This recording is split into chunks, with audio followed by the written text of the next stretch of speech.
मुझे फरवरी 2021 में एक समूह अगवा के रूप में चुना गया था और उसके कुछ ही समय बाद बहन शिन ई ने मुझसे अपनी टीम की अगवा लियू हुआ के व्यवहार के बारे में बताया।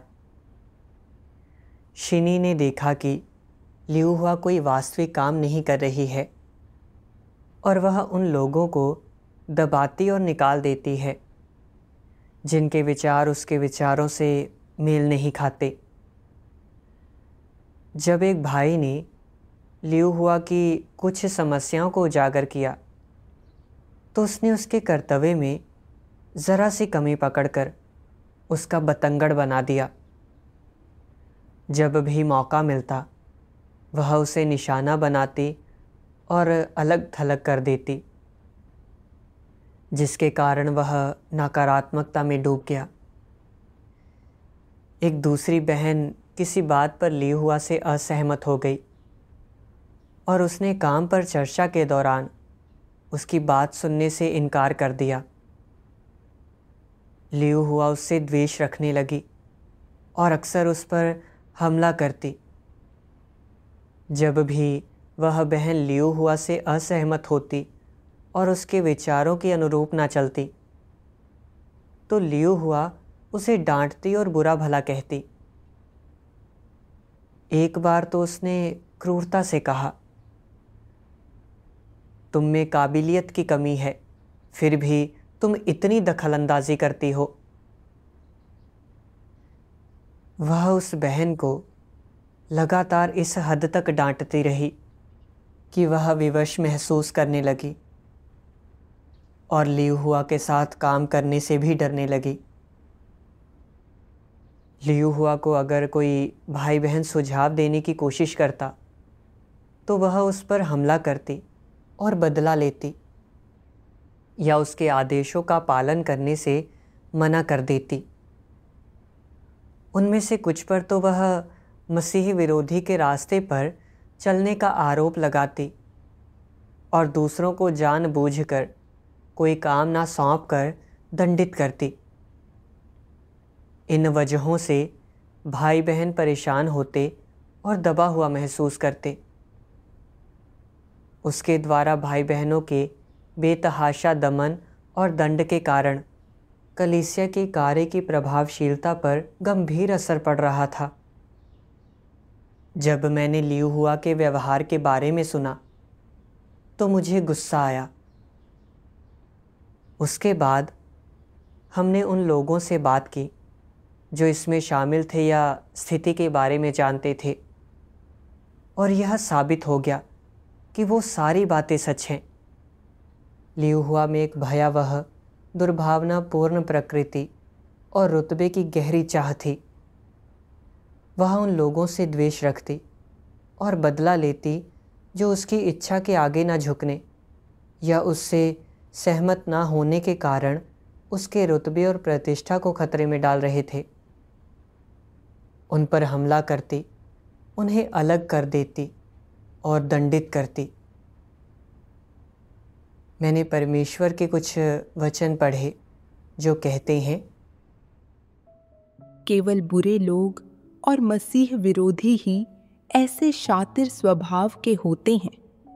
जब एक शातिर व्यक्ति को किसी भी प्रकार के सुविचारित उपदेश, आरोप, सीख या सहायता का सामना करना पड़ता है तो उसका रवैया आभार जताने या विनम्रता पूर्वक इसे स्वीकारने का नहीं होता है, बल्कि वह शर्म से लाल हो जाता है और अत्यंत शत्रुता, नफरत और यहाँ तक कि प्रतिशोध का भाव महसूस करता है। बेशक जब वे घृणा के कारण किसी के खिलाफ जवाबी कार्रवाई करते हैं तो ऐसा इसलिए नहीं होता है कि उन्हें उस व्यक्ति से नफरत है या उसके खिलाफ कोई पुरानी दुश्मनी है, बल्कि ऐसा इसलिए होता है क्योंकि उस व्यक्ति ने उनकी गलतियों को उजागर किया है। इससे पता चलता है कि किसी मसीह विरोधी को उजागर करने का कार्य मात्र, चाहे यह कोई भी करे और चाहे मसीह विरोधी के साथ उसका संबंध जो भी हो, उसकी नफरत और बदले की आग को भड़का सकती है।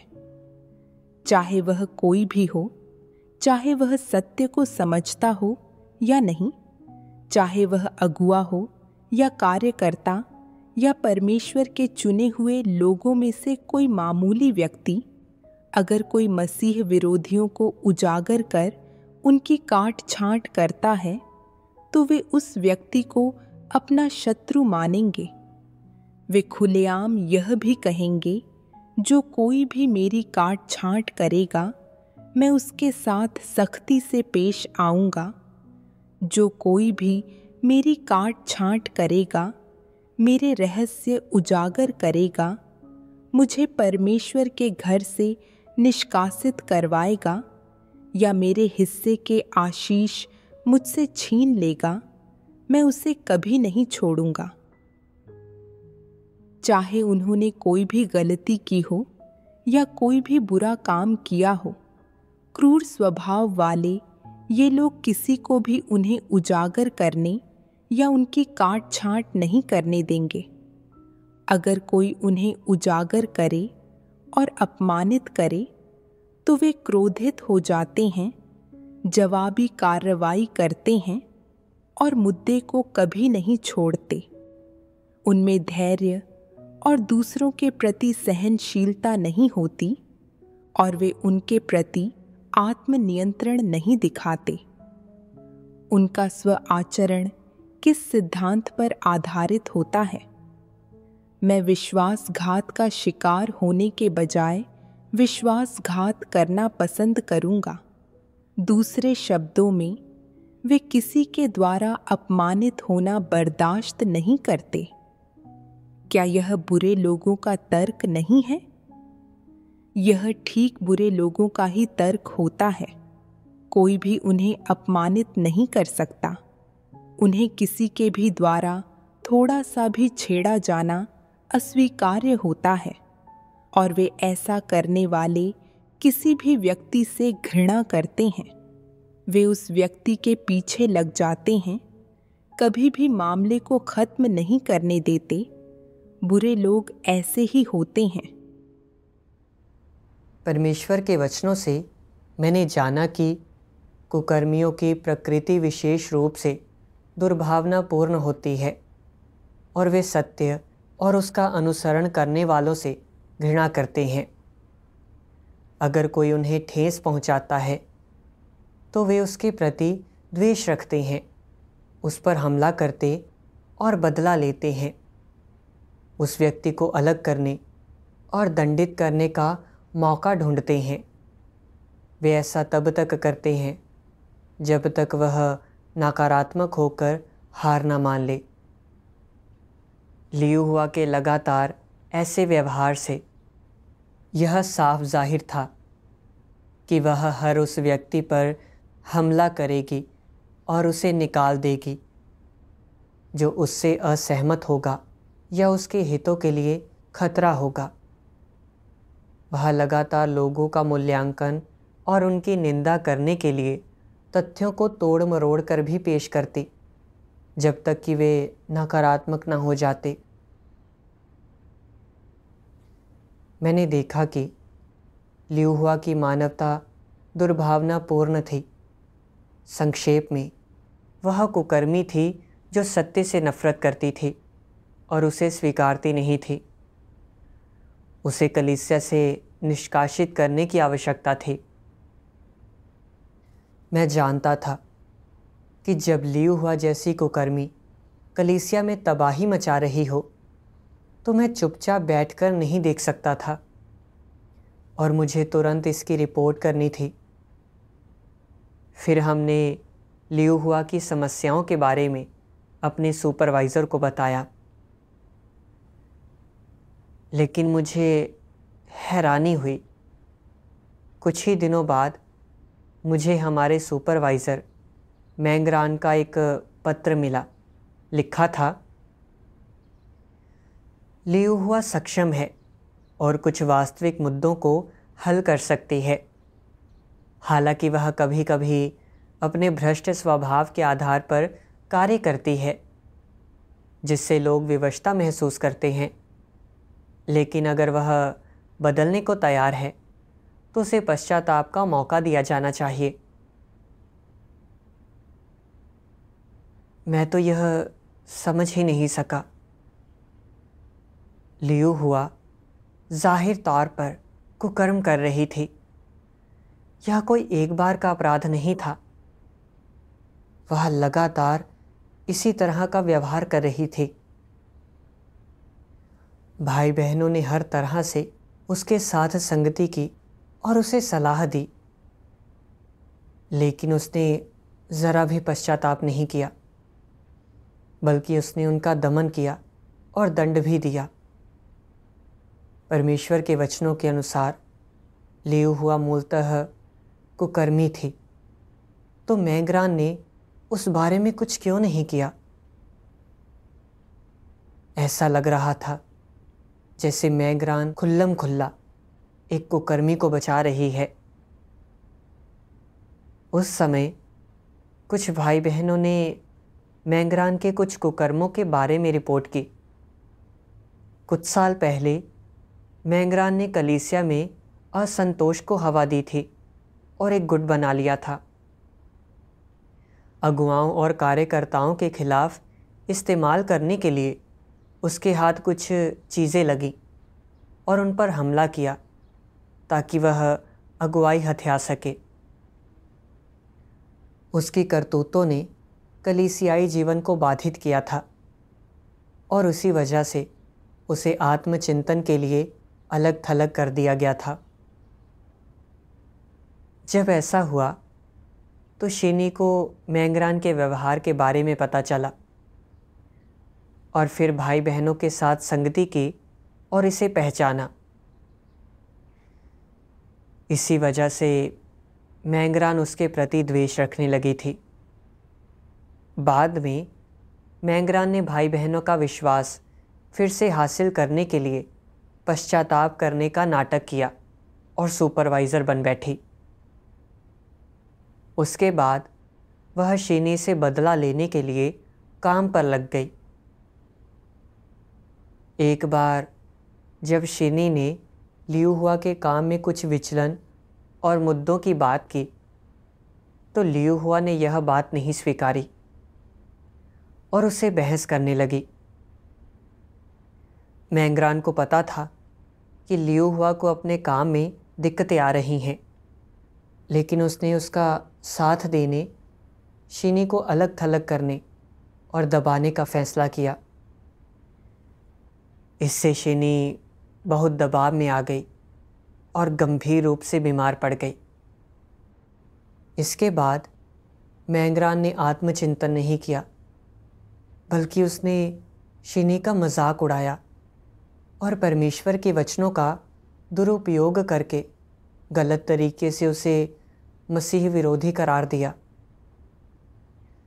उसने शिनी को मसीह विरोधी के रास्ते पर चलने के लिए कड़ी फटकार लगाई और अन्य भाई बहनों को भी शिनी की आलोचना करने के लिए गुमराह किया। इन करतूतों के आधार पर यह जाहिर था कि मैग्रान का स्वभाव दुष्ट है। कई दिनों के बाद मैग्रान एक सभा में हमारे साथ शामिल हुई और लियू हुआ का बचाव करते हुए बोली, आप यह नहीं कह सकते कि यह सिर्फ लियू हुआ की समस्या है। दूसरे लोग भी दोषी हैं। हमें उसे पश्चाताप करने का मौका देना चाहिए। इन दिनों उसका बर्ताव एकदम सही है और अपने कर्तव्य में काफ़ी सक्रिय है। जब मैंने कुकर्मियों को पहचानने के सिद्धांतों के बारे में मैग्रान के साथ संगति करने की कोशिश की, तो ऐसा लगा जैसे वह मेरी बात सुन ही नहीं रही।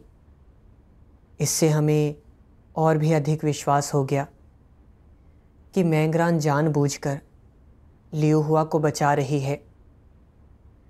मैग्रान सुपरवाइज़र थी और वह साफ देख सकती थी कि लियू हुआ कुकर्मी है।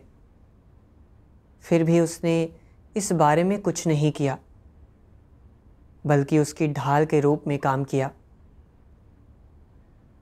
इसके अलावा मैंगरान स्वयं बेहद दुर्भावनापूर्ण प्रकृति की थी। वह सत्य नहीं स्वीकारती थी, लगातार कलीसिया के काम में बाधा डालती और गड़बड़ी करती थी। वह भाई बहनों को दबाती और दंडित करती थी। सिद्धांतों के अनुसार पूरी संभावना है कि वह कुकर्मी भी थी। वर्तमान स्थिति को देखते हुए मुझे पता था कि मुझे इसकी रिपोर्ट अपने अगुआ को करनी चाहिए और कलीसिया के हितों की रक्षा के लिए मैंगरान और लियू हुआ की करतूतों को उजागर करना चाहिए। लेकिन फिर मुझे ख्याल आया कि मैंगरान सुपरवाइज़र है। अगर उसकी समस्याओं के बारे में बताने से वह नाराज़ हो गई तो वह दूसरों की तरह मुझे भी दबा सकती है। इन मुद्दों के सुलझने से पहले ही मुझे बर्खास्त किया जा सकता है। अगर मैंगरान को मुझे अपने कर्तव्य निर्वहन से रोकने का कोई बहाना मिल गया तो मैं सत्य का अनुसरण कैसे जारी रखूंगा और उद्धार कैसे पाऊंगा? इसका एहसास होने पर मैंने आह भरी और सोचा, ठीक है, जैसे कि कहावत है, जो पक्षी अपनी गर्दन उठाता है गोली उसे ही लगती है। मुझे इसे अनदेखा कर देना चाहिए। परेशानी जितनी कम हो उतना अच्छा है।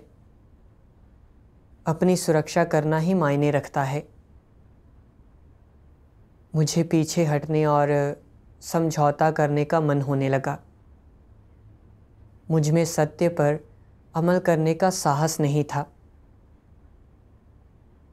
लेकिन जब मैंने लियू हुआ और मैंगरान द्वारा दबाए जा रहे भाई बहनों के बारे में सोचा कि वे कैसे निरंतर पीड़ा में जी रहे हैं, तो मुझे ग्लानि होने लगी।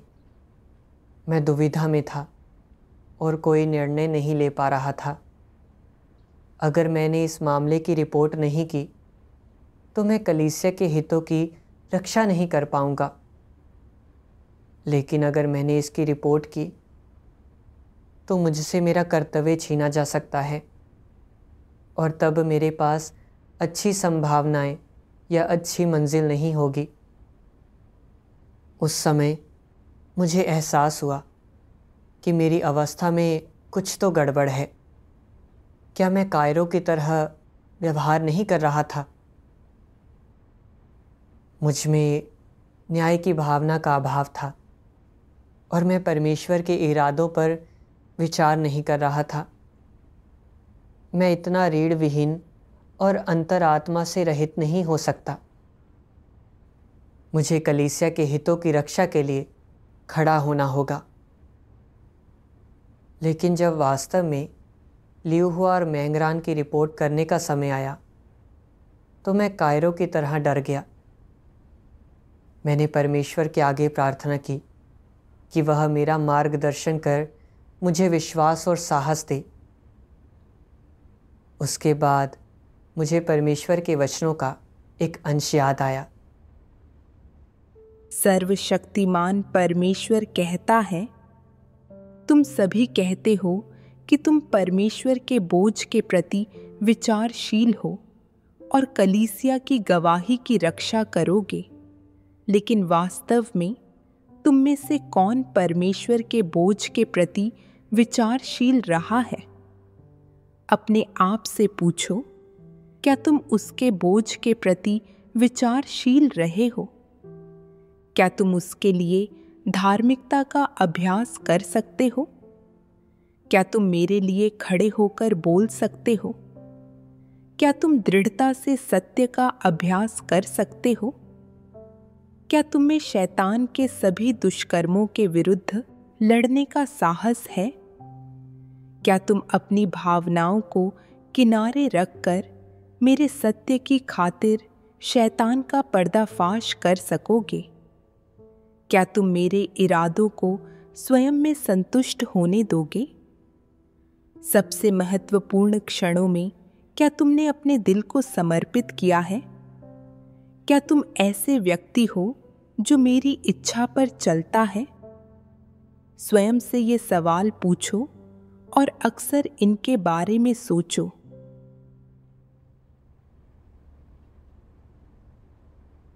जब मैंने परमेश्वर के प्रश्नों के बारे में सोचा तो लगा जैसे मुझे धिक्कारा गया हो। मैं अक्सर दूसरों से कहता था कि हमें परमेश्वर द्वारा दिए बोझ के प्रति विचारशील होना चाहिए और न्याय की भावना रखनी चाहिए। हमें सत्य का अभ्यास करना चाहिए, मसीह विरोधियों और कुकर्मियों को बेनकाब कर उनकी रिपोर्ट करनी चाहिए ताकि कलीसिया के हितों की रक्षा हो सके। लेकिन जब कुछ ऐसा हुआ जिससे मेरे अपने हितों को ही खतरा हुआ तो डर के मारे मैं पीछे हट गया। मैंने जान लिया था कि लियू हुआ कुकर्मी है, लेकिन जब मैंने देखा कि मैंगरान उसे बचा रही है, मैं मैंगरान के रुतबे और अधिकार से डर गया और सिद्धांतों पर कायम रहने का साहस नहीं कर पाया। मुझे चिंता हुई कि मुझे दबाया जाएगा, अपने कर्तव्य से वंचित कर दिया जाएगा और मैं उद्धार पाने का अवसर गवा बैठूंगा। इसलिए मैंने उसके रुतबे और अधिकार के आगे हथियार डाल दिए।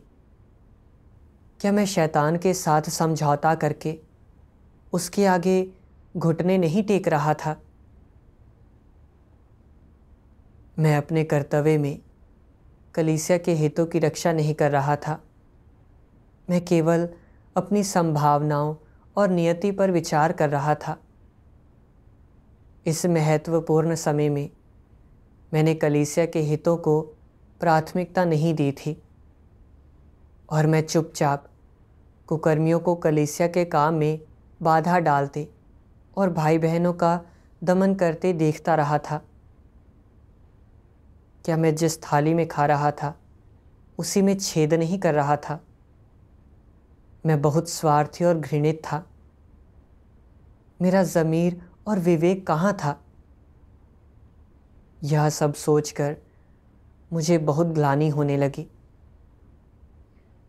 मैं जानता था कि मुझे अडिग रहकर कलीसिया के हितों की रक्षा करनी होगी। मुझे लियू हुआ और मैंगरान के कुकर्मों की रिपोर्ट करनी होगी। मैं उन्हें कलीसिया में बुराई करते रहने नहीं दे सकता था। उसके बाद हमने अपने अगुआ को लियू हुआ और मैंगरान की रिपोर्ट कर दी। जब अगुआ को हमारा पत्र मिला तो उसने कहा कि वह यथाशीघ्र आकर समस्या का समाधान करेगी, लेकिन वह कुछ दूसरे मामलों में फंसकर रह गई। दिन बीतते गए और मैं अधीर होता गया। मुझे बेचैनी होने लगी और मैं सोचने लगा, अगुआ को आकर इन मुद्दों को ठीक करने में इतना समय क्यों लग रहा है? अगर वह हालात जानने के लिए पहले दूसरे लोगों के पास गई और मैंगरान को पता चला कि हमने उसकी रिपोर्ट की है, तो क्या मैंगरान हमें दंडित करेगी? जब मैं बहुत ज़्यादा व्याकुल महसूस कर रहा था तो मुझे अचानक परमेश्वर के वचनों का एक अंश याद आ गया। सर्वशक्तिमान परमेश्वर कहता है, जीवन की वास्तविक समस्याओं का सामना करते समय तुम्हें किस प्रकार परमेश्वर के अधिकार और उसकी संप्रभुता को जानना और समझना चाहिए। जब तुम्हारे सामने ये समस्याएं आती हैं और तुम्हें पता नहीं होता कि किस प्रकार इन समस्याओं को समझें, संभालें और अनुभव करें, तो तुम्हें समर्पण करने की नियत, समर्पण करने की तुम्हारी इच्छा और परमेश्वर की संप्रभुता और उसकी व्यवस्थाओं के प्रति समर्पण करने की तुम्हारी सच्चाई को दर्शाने के लिए तुम्हें किस प्रकार का दृष्टिकोण अपनाना चाहिए? पहले तुम्हें प्रतीक्षा करना सीखना होगा, फिर तुम्हें खोजना सीखना होगा, फिर तुम्हें समर्पण करना सीखना होगा। जैसे ही मैंने परमेश्वर के वचनों पर विचार किया, मुझे शर्म आने लगी। मैंने सोचा मेरे समस्या की रिपोर्ट करते ही शीघ्रता से उसका समाधान किया जाएगा। इसलिए जब अगुआ के आने में देरी होती गई तो मुझे चिंता होने लगी। मैं तनाव में रहने लगा। परमेश्वर में बिना सच्ची आस्था रखे मैं केवल खुद को बचाने की सोच रहा था। परमेश्वर के वचन पढ़कर मैं समझ गया कि सभी चीज़ें परमेश्वर की संप्रभुता और व्यवस्था के कारण घटती हैं। जब हम चीज़ों का अनुभव करते हैं तो हमें परमेश्वर की संप्रभुता में विश्वास रखना चाहिए, इंतज़ार करना और समर्पण करना सीखना चाहिए। इस बात का एहसास होने पर मैंने परमेश्वर से प्रार्थना करते हुए उसे यह मामला सौंप दिया और उसी से आस लगाई। मुझे हैरानी हुई जब इसके तुरंत बाद लियू हुआ को कई कारणों से, जिसमें वास्तविक कार्य ना कर पाने की उसकी अयोग्यता भी शामिल थी, इस्तीफ़ा देने के लिए मजबूर होना पड़ा। उसके बाद भाई बहन उसके दमन से मुक्त हो गए और सामान्य रूप से अपना कर्तव्य निभाने लगे। मैंने जाना कि सब कुछ परमेश्वर के हाथों में है। सब उसकी संप्रभुता और व्यवस्थाओं का ही परिणाम है। मेरा विश्वास और दृढ़ हो गया। हालांकि लियू हुआ ने इस्तीफ़ा दे दिया था, लेकिन उसके कुकर्मों को अभी भी वर्गीकृत और नियंत्रित नहीं किया गया था और मैंगरान के मुद्दे अभी भी हल नहीं हुए थे। मैं जानता था कि हमें इसकी रिपोर्ट तब तक करते रहनी चाहिए जब तक ये समस्याएं हमेशा के लिए हल नहीं हो जाती। कई दिनों के बाद हमारी अगुआ शियायू स्थिति को देखने आई। हमने उसे लियू हुआ और मैंगरान के कुकर्मों का ब्यौरा दिया और फिर भी जब हमने मैंगरान के व्यवहार पर चर्चा की तो हमें यह जानकर आश्चर्य हुआ कि शियायू उसे बर्खास्त करने के पक्ष में नहीं थी। उसने दावा किया कि मैंगरान काफ़ी सक्षम है और यहाँ तक कहा कि क्या तुम्हें लगता है कि एक सुपरवाइज़र को तैयार करना आसान है? हमें मैंगरान को तैयार करने में करीब 2 साल लगे। अगर हम उसे सिर्फ इसलिए बर्खास्त कर देते हैं क्योंकि तुम ऐसा चाहते हो, तो हमें उसकी जगह लेने वाला कहाँ मिलेगा? तुम्हें लगता है कि हमारा काम करना आसान है? यह सुनकर मैंने सोचा, तुम केवल मैंगरान की सतही योग्यता देख रही हो, उसकी मानवता और उसकी प्रकृति सार पर ध्यान नहीं दे रही हो। अगर तुम लोगों को उनके सार के आधार पर ना पहचानो और ना संभालो तो उसमें सिद्धांत कहाँ है? इसके बाद शियायू ने कहा कि वह इस मामले पर और गौर करेगी और सभा तुरंत समाप्त कर दी गई। बाद में हमने मैंगरान के साथ 2 बार और संगति की, लेकिन उसने कोई बात नहीं स्वीकारी, बल्कि हमारी कांट छांट और की। मैंने देखा कि मैंगरान लगातार कांट छांट किए जाने को नकार रही है, सत्य से विमुख है और उससे घृणा करती है। वह खुद को एक कुकर्मी के रूप में दिखा रही थी। फिर भी जब हमने अपनी अगुआ को स्थिति बताई, हम एक बार फिर उसके जवाब से पूरी तरह चौंक गए। शियायू ने यह कहते हुए हमें पत्र लिखा कि लियू हुआ ने वास्तव में कुछ कुकर्म किए हैं, लेकिन वह पश्चाताप करना चाह रही है।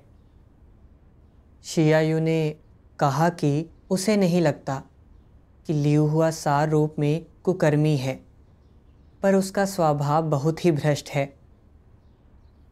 उसने हमसे कहा कि लियू हुआ को पश्चाताप करने का एक और मौका दिया जाना चाहिए। पत्र में यह भी कहा गया कि हालांकि मैंगरान ने एक कुकर्मी के कुछ व्यवहार दिखाए हैं, लेकिन ये उसके भ्रष्ट स्वभाव के प्रकाशन मात्र हैं।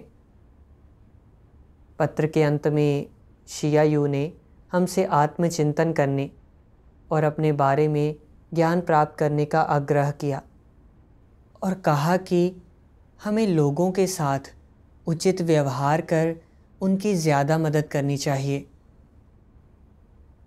पत्र पढ़कर मैं दंग रह गया। मैंने दबाव महसूस किया और मुझे निराशा हुई। अगर शियायू लियू हुआ और मैंगरान के बारे में कुछ करने के लिए सहमत नहीं है, फिर तो वे कलीसिया पर अत्याचार करते रहने के लिए आज़ाद होंगी, भाई बहनों को दंडित और उनका दमन करेंगी और कलीसिया के काम को बाधित करेंगी। क्या शियायू कुकर्मियों के बुरे कार्यों को नज़रअंदाज नहीं कर रही थी? मुझे लगा चूँकि शियायू अगुआ है, वह इन कुकर्मियों को संभालने और भाई बहनों की रक्षा करने में हमारी मदद करेगी। मैंने कभी सोचा भी नहीं था कि वह इस मुद्दे का यह हश्र करेगी। यह बहुत परेशान करने वाली बात थी कि लियू हुआ और मैंगरान के बारे में कुछ भी नहीं किया जा रहा था और मुझे समझ नहीं आ रहा कि आगे क्या करना है। मैं एक मुश्किल स्थिति में था। मैं अब इस मामले में शामिल नहीं होना चाहता था, लेकिन मुझे बेचैनी हो रही थी और यह कि ऊपरी स्तरों पर इसकी रिपोर्ट करना जारी रहना चाहिए। लेकिन चीज़ें और ज़्यादा जटिल होती जा रही थी।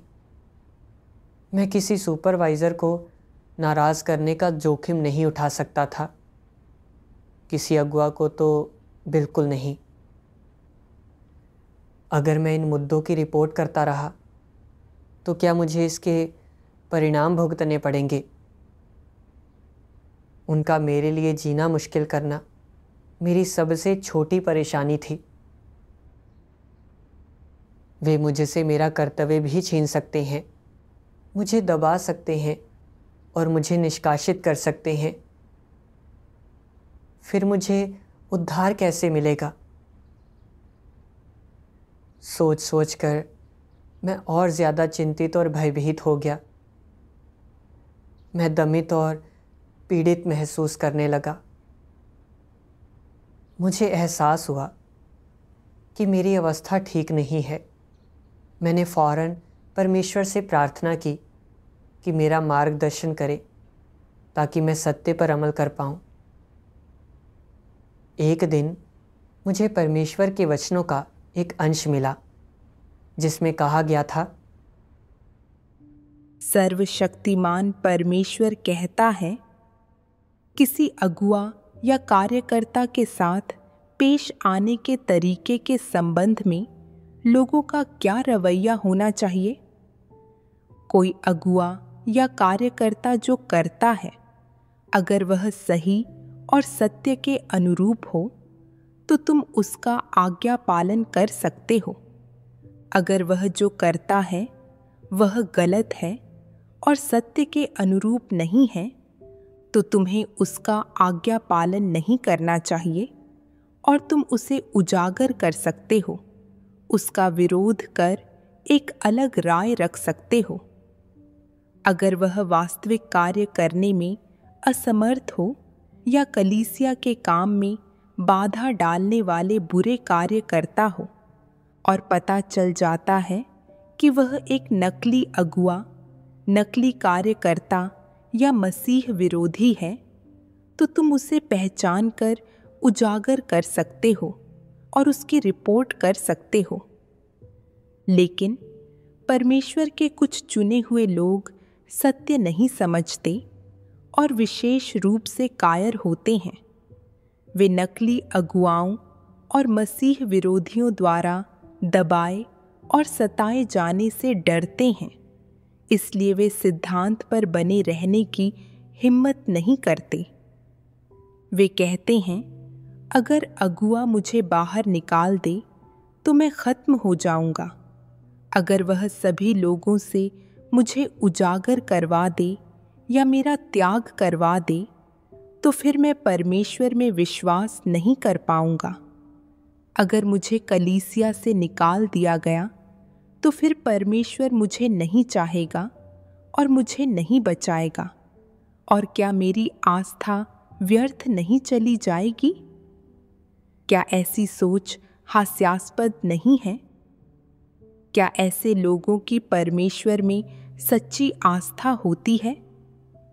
कोई नकली अगुआ या मसीह विरोधी जब तुम्हें निकाल देता है तो क्या वह परमेश्वर का प्रतिनिधित्व कर रहा होता है? जब कोई नकली अगुआ या मसीह विरोधी तुम्हें दंडित कर निकाल देता है तो यह शैतान का काम होता है और इसका परमेश्वर से कोई लेना देना नहीं होता। जब लोगों को कलीसिया से निकाला या निष्कासित किया जाता है तो यह परमेश्वर के इरादों के अनुरूप सिर्फ तभी होता है जब यह कलीसिया और परमेश्वर के चुने हुए लोगों के बीच एक संयुक्त निर्णय होता है, और जब निकालना या निष्कासन पूरी तरह से परमेश्वर के घर की कार्य व्यवस्थाओं और परमेश्वर के वचनों के सत्य सिद्धांतों के अनुरूप होता है। किसी नकली अगुआ या मसीह विरोधी द्वारा निष्कासित किए जाने का यह अर्थ कैसे हो सकता है कि तुम्हें बचाया नहीं जा सकता? यह शैतान और मसीह विरोधी द्वारा किया जाने वाला उत्पीड़न है, और इसका यह मतलब नहीं कि परमेश्वर द्वारा तुम्हें बचाया नहीं जाएगा। तुम्हें बचाया जा सकता है या नहीं, यह परमेश्वर पर निर्भर करता है। कोई इंसान यह निर्णय लेने के योग्य नहीं कि तुम्हें परमेश्वर द्वारा बचाया जा सकता है या नहीं। तुम्हें इस बारे में स्पष्ट होना चाहिए। और नकली अगुआ और मसीह विरोधी द्वारा तुम्हारे निष्कासन को परमेश्वर द्वारा किया गया निष्कासन मानना, क्या यह परमेश्वर की गलत व्याख्या करना नहीं है? बेशक है। और यह परमेश्वर की गलत व्याख्या करना ही नहीं है, बल्कि परमेश्वर के विरुद्ध विद्रोह करना भी है। यह एक तरह से परमेश्वर की निंदा भी है। और क्या परमेश्वर की इस तरह गलत व्याख्या करना अज्ञानतापूर्ण और मूर्खता नहीं है? जब कोई नकली अगुआ या मसीह विरोधी तुम्हें निष्कासित करता है तो तुम सत्य क्यों नहीं खोजते? कुछ विवेक प्राप्त करने के लिए तुम किसी ऐसे व्यक्ति को क्यों नहीं खोजते जो सत्य समझता हो? और तुम उच्च अधिकारियों को इसकी रिपोर्ट क्यों नहीं करते? यह साबित करता है कि तुम्हें इस बात पर विश्वास नहीं है कि परमेश्वर के घर में सत्य सर्वोच्च है। यह दर्शाता है कि तुम्हें परमेश्वर में सच्ची आस्था नहीं है, कि तुम ऐसे व्यक्ति नहीं हो जो वास्तव में परमेश्वर में विश्वास करता है। अगर तुम परमेश्वर की सर्वशक्तिमत्ता पर भरोसा करते हो तो तुम नकली अगुआ या मसीह विरोधी के प्रतिशोध से क्यों डरते हो? क्या वे तुम्हारे भाग्य का निर्धारण कर सकते हैं? अगर तुम भली भांति समझने और यह पता लगाने में सक्षम हो कि उनके कार्य सत्य के विपरीत हैं, तो परमेश्वर के उन चुने हुए लोगों के साथ संगति क्यों नहीं करते जो सत्य समझते हैं? तुम्हारे पास मुंह है तो तुम बोलने की हिम्मत क्यों नहीं करते? तुम नकली अगुआ या मसीह विरोधी से इतना क्यों डरते हो?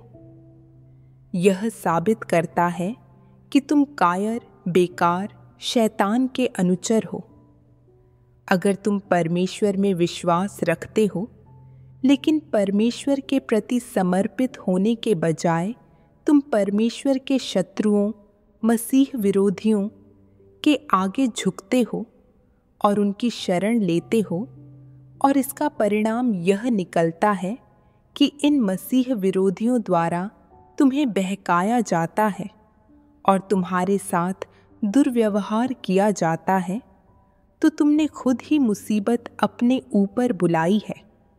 क्या तुम इसी लायक नहीं हो? अगर तुम मसीह विरोधी को अपना स्वामी, अपना अगुआ, सहारा देने वाला कंधा समझते हो, तो फिर तुम शैतान की शरण ले रहे हो। तुम शैतान का अनुसरण कर रहे हो, जिसका मतलब यह है कि तुम भटक गए हो और तुमने गलत रास्ता अपना लिया है और ऐसे रास्ते पर कदम रख दिया है जहां से कोई वापसी नहीं है। मसीह विरोधियों के प्रति तुम्हारा रवैया कैसा होना चाहिए? तुम्हें उन्हें उजागर करना चाहिए और उनसे लड़ना चाहिए। अगर तुम सिर्फ 1 या 2 लोग हो और इतने कमज़ोर हो कि अकेले मसीह विरोधियों का सामना नहीं कर सकते, तो तुम्हें इन मसीह विरोधियों की रिपोर्ट करने और उन्हें उजागर करने के लिए सत्य को समझने वाले और लोगों के साथ मिलकर उनका मुकाबला करना चाहिए और तब तक लड़ते रहना चाहिए जब तक कि उन्हें बाहर नहीं निकाल दिया जाता। परमेश्वर के वचनों ने मेरे गलत दृष्टिकोण को उजागर कर दिया। जब इन कुकर्मियों की रिपोर्ट करने की बात आई, तो मैं सिद्धांतों को बनाए रखने, सत्य का अभ्यास करने और कलीसिया के हितों की रक्षा करने में बार बार विफल रहा, क्योंकि मुझे डर था कि अगुआ और कार्यकर्ता मुझे दबाएंगे और मेरे लिए मुश्किलें खड़ी कर देंगे, या यहाँ तक कि मेरी निंदा कर मुझे निष्कासित कर देंगे और इस प्रकार मुझे उद्धार पाने के अवसर से वंचित कर देंगे। परिणाम स्वरूप मैंने उनकी हरकतों की ओर से आंखें मूंद ली। मैं सिद्धांतों को बनाए रखने, उनकी रिपोर्ट करने और उन्हें उजागर करने का साहस नहीं कर सका। मैं अक्सर इस बारे में बातें तो करता था कि कैसे सत्य और मसीह परमेश्वर के घर में शासन करते हैं, लेकिन जब वास्तविक स्थिति का सामना करना पड़ा तो मेरी सच्चे ज्ञान और परमेश्वर में आस्था की कमी उजागर हो गई। मुझे यह विश्वास नहीं था कि परमेश्वर सभी चीज़ों पर शासन करता है और हमारी नियति को नियंत्रित करता है। मैंने कुकर्मियों के रुतबे और शक्ति को बहुत महत्वपूर्ण माना और मैं उनसे डर गया। दरअसल झूठे अगुवाओं, मसीह विरोधियों और कुकर्मियों के पास कितना भी रुतबा और अधिकार हो, फिर भी वे हमारे गंतव्यों को नियंत्रित नहीं कर सकते या यह तय नहीं कर सकते कि हमें उद्धार मिलेगा या नहीं। वे चाहे कितने भी क्रूर क्यों ना हो जाएं, वे परमेश्वर के अधिकार को पार नहीं कर सकते। भले ही कुकर्मियों ने मुझे दबाया हो और अस्थायी रूप से मुझे अपना कर्तव्य ना निभाने दिया हो, पर इसका मतलब यह नहीं है कि मैं बचाए जाने का मौका गवा दूंगा। परमेश्वर सभी चीज़ों की जांच करता है। अगर मैं सत्य का अनुसरण और अभ्यास करता हूँ तो मैं अंततः परमेश्वर का उद्धार प्राप्त कर सकता हूँ। इसके अलावा ये कुकर्मी लोग कलीसिया में मजबूती से अपने पैर नहीं जमा सकते और अंततः वे सभी उजागर हो जाएंगे और हटा दिए जाएंगे। लेकिन मैं गलती से यह मान बैठा था कि मेरी संभावनाओं और नियति को एक अगुआ नियंत्रित करता है, और जैसे ही मैंने उसे नाराज़ किया, मैं अपना कर्तव्य और उद्धार पाने का अवसर गंवा बैठूंगा। मैं कितना मूर्ख और भ्रमित था। मुझ में परमेश्वर के प्रति सच्ची आस्था किस तरह थी? उस समय मैंने इस पर विचार किया कि मैं इस मामले में सत्य का अभ्यास क्यों नहीं कर पाया और मेरी समस्या का मूल क्या था। बाद में मुझे परमेश्वर के वचनों का यह अंश मिला।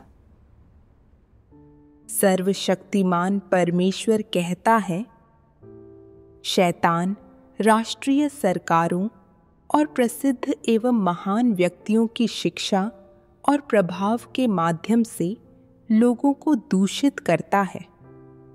उनके शैतानी शब्द मनुष्य के जीवन और प्रकृति बन गए हैं। हर व्यक्ति अपनी सोचे बाकियों को शैतान ले जाए। एक प्रसिद्ध शैतानी कहावत है जिसे हर किसी में डाल दिया गया है और यह मनुष्य का जीवन बन गया है। सांसारिक आचरण के फलसफों के लिए कुछ अन्य शब्द भी हैं जो इसी तरह के हैं। शैतान प्रत्येक देश के लोगों को शिक्षित करने, गुमराह करने और भ्रष्ट करने के लिए पारंपरिक संस्कृति का इस्तेमाल करता है और मानव जाति को विनाश की विशाल खाई में गिरने और उसके द्वारा निगल लिए जाने पर मजबूर कर देता है, और अंत में परमेश्वर लोगों को नष्ट कर देता है क्योंकि वे शैतान की सेवा करते हैं और परमेश्वर का विरोध करते हैं। अभी भी लोगों के जीवन, आचरण और व्यवहार में कई शैतानी विष उपस्थित हैं। उदाहरण के लिए, सांसारिक आचरण के उनके फलसफे, काम करने के उनके तरीके और उनकी सभी कहावतें बड़े लाल अजगर के विषयों से भरी हैं और ये सभी शैतान से आते हैं। इस प्रकार लोगों की हड्डियों और रक्त से बहने वाली सभी चीजें शैतान की हैं। उन सभी अधिकारियों, सत्ताधारियों और प्रवीण लोगों के सफलता पाने के अपने ही मार्ग और रहस्य होते हैं, तो क्या ऐसे रहस्य उनकी प्रकृति का उत्तम रूप से प्रतिनिधित्व नहीं करते हैं? वे दुनिया में कई बड़ी चीजें कर चुके हैं और उनके पीछे उनकी जो चालें और षड्यंत्र हैं, उन्हें कोई समझ नहीं पाता है। यह दिखाता है कि उनकी प्रकृति आखिर कितनी कपटी और विषैली है। शैतान ने मनुष्य को गंभीर ढंग से दूषित कर दिया है। शैतान का विष हर व्यक्ति के रक्त में बहता है और यह कहा जा सकता है कि मनुष्य की प्रकृति भ्रष्ट, दुष्ट, प्रतिरोधात्मक और परमेश्वर के विरोध में है, शैतान के दर्शन और विषयों से भरी हुई और उनमें डूबी हुई है। यह पूरी तरह शैतान का प्रकृति सार बन गया है। इसीलिए लोग परमेश्वर का विरोध करते हैं और परमेश्वर के विरुद्ध खड़े रहते हैं। अगर इस तरह मनुष्य की प्रकृति का विश्लेषण किया जा सके तो वह आसानी से खुद को जान सकता है। परमेश्वर के वचनों के प्रकाशन से मुझे सत्य का अभ्यास करने में अपनी असमर्थता का मूल कारण पता चला। मुझे शैतान ने बुरी तरह भ्रष्ट कर दिया था। बचपन से ही मुझे स्कूल में ऐसी शिक्षा और समाज से ऐसे संस्कार मिले थे जिन्होंने मेरे अंदर शैतान के बहुत से विष भर दिए थे। जैसे हर व्यक्ति अपनी सोचे, बाकियों को शैतान ले जाए, परेशानी जितनी कम हो उतना अच्छा है, चीज़ों को वैसे ही चलने दो अगर वे किसी को व्यक्तिगत रूप से प्रभावित न करती हों। और ज्ञानी लोग आत्मरक्षा में अच्छे होते हैं, वे बस गलतियां करने से बचते हैं। चूँकि मैं इन शैतानी विष के अनुसार जी रहा था, जब भी मुझ पर कोई मुसीबत आती तो सबसे पहले मैं अपने हितों की रक्षा करता, अपनी संभावनाओं और नियति का विचार करता, ना कि कलीसिया के हितों के बारे में सोचता। मैंने पहचान लिया था कि लियू हुआ और मैंगरान कुकर्मी है, कलीसिया के काम में बाधा डालकर उसे नुकसान पहुंचा रहे हैं। उनके दमन के कारण भाई बहनों को भयंकर कष्ट सहना पड़ रहा है। लेकिन मैंने अपने हितों की रक्षा की खातिर हालात से बचने और उसे नज़रअंदाज करने का फैसला किया। मैं कलीसिया के काम की रक्षा नहीं कर रहा था। यह परमेश्वर का इरादा है कि सभी मसीह विरोधियों, कुकर्मियों और गैर विश्वासियों को कलीसिया से बाहर निकाल दिया जाए, ताकि भाई बहन सामान्य कलीसियाई जीवन जी सकें, सत्य का अनुसरण कर सकें और अपने कर्तव्य निभा सकें। फिर भी मैं डरपोक और अत्यधिक सतर्क था और दृढ़ रहकर उन कुकर्मियों को उजागर करने की हिम्मत नहीं कर सका। यहाँ तक कि जब मैंने उन्हें दूसरों को दबाते और कलीसिया के काम में बाधा डालते देखा, तो मैं सिर्फ इसलिए अनदेखा करता रहा ताकि अपने हितों की रक्षा कर सकूं। क्या मैं शैतान के पक्ष में खड़ा रहकर उन कुकर्मियों को अनदेखा नहीं कर रहा था, जबकि वे कलीसिया पर अत्याचार कर रहे थे? क्या मैं उनके सहयोगी के रूप में काम नहीं कर रहा था? मैं नाम मात्र के लिए परमेश्वर में विश्वास कर उसका अनुसरण करता था, लेकिन वास्तव में मैं शैतान की रक्षा कर रहा था और कुकर्मियों के पक्ष में खड़ा था। उस महत्वपूर्ण समय में मैंने कलीसिया से मुंह मोड़ लिया था और कलीसिया के हितों पर विचार करने के बजाय केवल अपनी रक्षा कर रहा था। मुझे एहसास हुआ कि मैं कितना धोखेबाज और स्वार्थी था। परमेश्वर का राज्य उन लोगों को चाहता है जो ईमानदार हैं और न्याय की भावना रखते हैं। धोखेबाज, स्वार्थी लोग जो केवल अपने हितों की रक्षा करते हैं, शैतान के साथी हैं। परमेश्वर उन्हें नहीं बचाएगा। उसके बाद मुझे परमेश्वर के वचनों का निम्नलिखित अंश मिला। सर्वशक्तिमान परमेश्वर कहता है, मसीह विरोधियों का स्वभाव बहुत ही शातिर होता है। अगर तुम उनकी काट छांट करने या उन्हें उजागर करने की कोशिश करोगे तो वे तुमसे नफरत करेंगे और जहरीले सांप की तरह तुम पर अपने दांत गड़ा देंगे। तुम चाहे कितनी भी कोशिश करो, उन्हें बदल नहीं पाओगे या उनसे पीछा नहीं छुड़ा पाओगे। जब ऐसे मसीह विरोधियों से तुम्हारा सामना होता है तो क्या तुम लोगों को डर लगता है? कुछ लोग डर जाते हैं और कहते हैं, मुझ में उनकी काट छांट करने की हिम्मत नहीं है।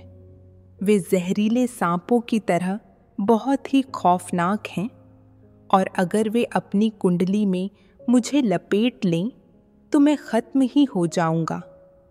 ये किस तरह के लोग हैं? उनका आध्यात्मिक कद बहुत छोटा है। वे किसी काम के नहीं हैं। वे मसीह के अच्छे सैनिक नहीं हैं और वे परमेश्वर की गवाही नहीं दे सकते। तो जब ऐसे मसीह विरोधियों से तुम लोगों का सामना हो तो तुम्हें क्या करना चाहिए? अगर वे तुम्हें धमकाते हैं या तुम्हारी जान लेने की कोशिश करते हैं तो क्या तुम्हें डर लगेगा?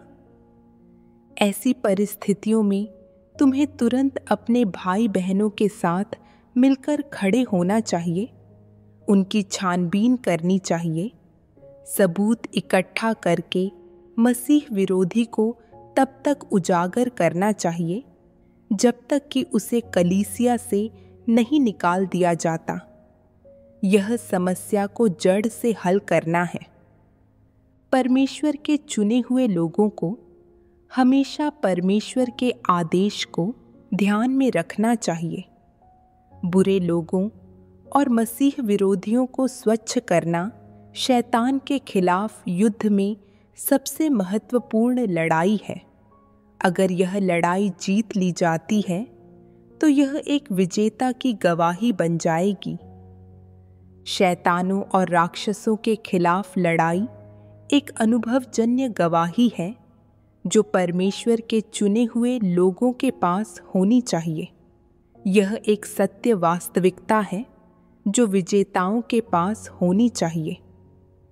परमेश्वर ने लोगों को बहुत सारा सत्य प्रदान किया है, इतने लंबे समय तक तुम्हारी अगुवाई की है और तुम्हें इतना कुछ दिया है ताकि तुम गवाही दे सको और कलीसिया के कार्य की रक्षा करो। ऐसा लगता है कि जब बुरे लोग और मसीह विरोधी बुरे कर्म करते हैं और कलीसिया के कार्य में बाधा डालते हैं तो तुम डरपोक बनकर पीछे हट जाते हो, हाथ खड़े कर भाग जाते हो। तुम किसी काम के नहीं हो, तुम शैतानों को नहीं हरा सकते, तुम गवाह नहीं बने हो और परमेश्वर तुमसे घृणा करता है। इस महत्वपूर्ण क्षण में तुम्हें मजबूती से खड़े होकर शैतानों के खिलाफ युद्ध छेड़ना चाहिए, मसीह विरोधियों के बुरे कर्मों को उजागर करना चाहिए, उनकी निंदा कर उन्हें कोसना चाहिए, उन्हें छिपने की कोई जगह नहीं देनी चाहिए और उन्हें कलीसिया से बाहर निकाल देना चाहिए। केवल इसे ही शैतान पर विजय पाना और उनकी नियति को खत्म करना कहा जा सकता है। तुम परमेश्वर के चुने हुए लोगों में से एक हो, परमेश्वर के अनुयायी हो। तुम चुनौतियों से नहीं डर सकते। तुम्हें सत्य सिद्धांतों के अनुसार काम करना चाहिए। विजेता होने का यही अर्थ है। अगर तुम चुनौतियों से डरकर और बुरे लोगों या मसीह विरोधियों के प्रतिशोध से डरकर उनसे समझौता कर लेते हो तो तुम परमेश्वर के अनुयायी नहीं हो और तुम परमेश्वर के चुने हुए लोगों में से नहीं हो। तुम किसी काम के नहीं हो, तुम तो सेवा कर्मियों से भी कमतर हो। परमेश्वर के वचनों ने मुझ में विश्वास और शक्ति भर दी। मुझे शैतान की अंधेरी ताकतों से डरना बंद करना होगा। मुझे खुद को बचाना और अपना निकम्मापन छोड़ना होगा। मुझे कलीसिया में कुकर्मियों को बेनकाब करने के लिए दृढ़ता दिखानी थी और कलीसिया के हितों की रक्षा करनी थी। यही मेरा कर्तव्य और जिम्मेदारी थी। परमेश्वर के वचनों ने मुझे अभ्यास का मार्ग भी दिखाया। एक अकेले व्यक्ति की शक्तियाँ सीमित होती हैं, लेकिन मैं उन बाकी भाई बहनों के साथ मिलकर काम कर सकता था जिनमें न्याय की भावना थी और उन कुकर्मियों की रिपोर्ट कर उन्हें बेनकाब कर सकता था और इस प्रकार हमारे कलीसियाई जीवन की रक्षा कर सकता था। भाई बहनों को शैतान की ताकतों द्वारा बाधित होने से रोक सकता था और सुनिश्चित कर सकता था कि कुकर्मियों के साथ उचित तरीके से सलूक किया जाए। भले ही मुझे दबाया जाता और दंडित किया जाता, मैं शैतान की ताकतों के आगे नहीं झुकता। उसके बाद मैंने शैतान के अंधेरे प्रभाव से विवश होना छोड़ दिया और अपनी संभावनाओं और नियति का ख्याल अपने मन से निकाल दिया। मैंने बाकी भाई बहनों के साथ मिलकर मैंगरान के मुद्दों के बारे में दूसरे अगुआ को बताया। स्थिति की जांच पड़ताल करने के बाद अगुआ ने मैंगरान को बर्खास्त कर दिया। जब मैंने मैंगरान को अंततः बर्खास्त होते देखा तो मैं बहुत खुश हुआ और परमेश्वर के प्रति कृतज्ञता से भर गया। उसके बाद हमने अगुआ को लियू हुआ और मैंगरान के सभी कुकर्मों का जायज़ा लेने में मदद की। उसके बाद उन दोनों को कुकर्मियों के रूप में वर्गीकृत कर निकाल दिया गया और शियायू को झूठा अगुआ होने के कारण बर्खास्त कर दिया गया, क्योंकि उसने कोई वास्तविक कार्य नहीं किया था और कलीसिया में बुरे काम करने वाले कुकर्मियों को बर्दाश्त किया था।